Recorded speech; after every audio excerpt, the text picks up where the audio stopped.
আসসালামু আলাইকুম dear students. আজকে আমরা লিমিট নিয়ে আলোচনা করব। ক্যালকুলাস 2 এর লিমিট, মাল্টিভেরিয়েবল ক্যালকুলাসের লিমিট নিয়ে আলোচনা করব।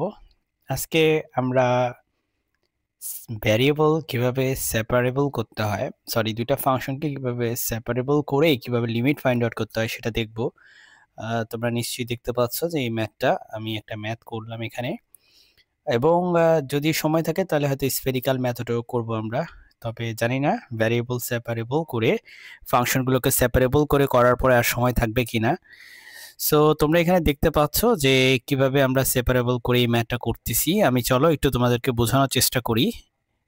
প্রথমে এখানে এমন একটা ফাংশন দেওয়া আছে যেটা হচ্ছে e⁻2x ln of 2y plus 1 minus ln of 2y plus 1 divided by x into ln of 3y plus 1।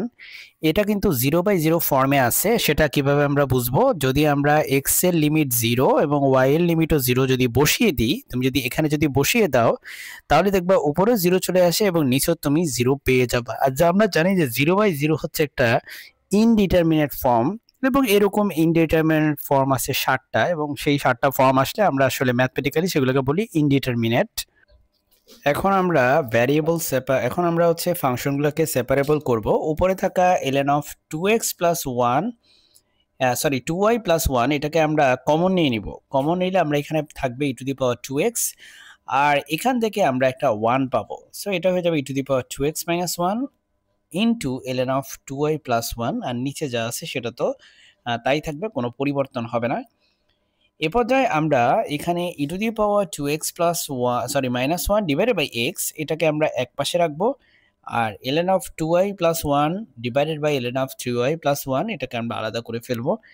এখন ভ্যারিয়েবল সেপারেবল টেকনিক ইউজ করব। মানে হচ্ছে দেখো এখানে x আর y দুইটারই লিমিট দেওয়া আছে, আর এখানে শুধুমাত্র x থাকার কারণে তুমি x টেন্স টু 0 লিখবা, আর এখানে শুধুমাত্র y আছে তাই তুমি লিখবা লিমিট y টেন্স টু 0। এটা হচ্ছে লিমিটের একটা প্রপার্টি, ঠিক আছে? লিমিটের একটা ধর্ম, একটা বৈশিষ্ট্য এটা।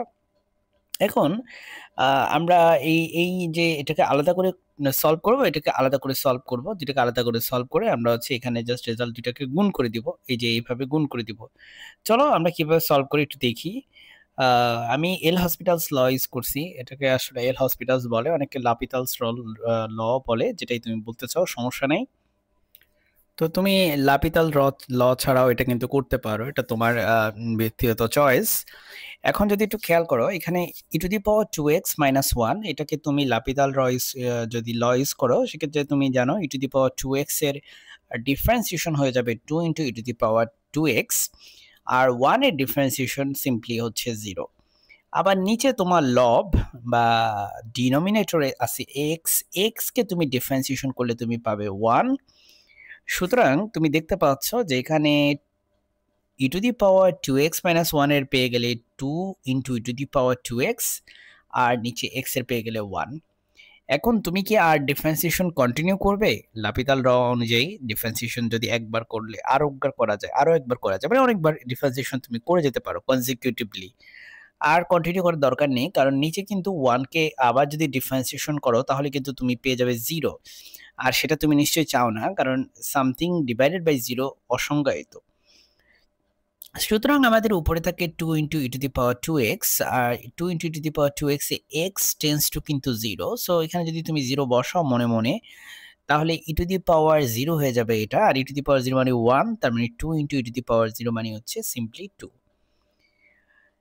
ইন দ্য সিমিলার ফ্যাশন এখানে কি হবে দেখো, এখানে লিমিট y টেন্স টু 0, আর এই জায়গায় হচ্ছে তুমি দেখো যদি তুমি এখানে ডিরেক্ট y বসাও, এখানে যদি ডিরেক্ট তুমি y বসাও উপরে এবং নিচে, তাহলে কিন্তু তুমি 0/0 ফর্ম পাবে, যেটা অবশ্যই তুমি চাও না, কারণ 0/0 ফর্ম একটা অনির্ণেয় ফর্ম।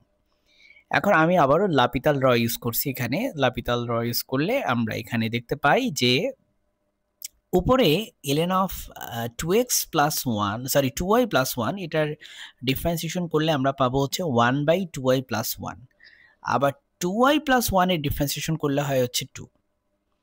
আবার দেখো নিচে আছে ln of 3y plus 1, এটা ডিফারেন্সিয়েশন করলে হয়ে যায় 1/3y plus 1, আবার 3y plus 1 কে ডিফারেন্সিয়েশন করলে হয় হচ্ছে 3।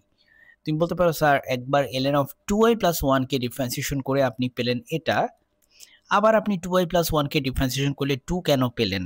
মানে আপনি কেন আবারও 2y প্লাস 1 কে ডিফারেন্সিয়েশন করলেন? আমি তোমাকে মনে করিয়ে দিতে চাই, ক্যালকুলাস 1 এ তোমরা পড়ছো একটা একটা থিওরি বলো বা একটা টপিক পড়ছো যেটার নাম হচ্ছে চেইন রুল। সো আমরা চেইন রুল ইউজ করতেছি, আর কিছুই না। নিচেও আমরা চেইন রুল ইউজ করতেছি। আর লাপিতাল র অনুযায়ী উপরের জিনিসটাকে তুমি সেপারেটলি ডিফারেন্সিয়েশন করবা, আর নিচের জিনিসটাকে তুমি সেপারেটলি ডিফারেন্সিয়েশন করবা।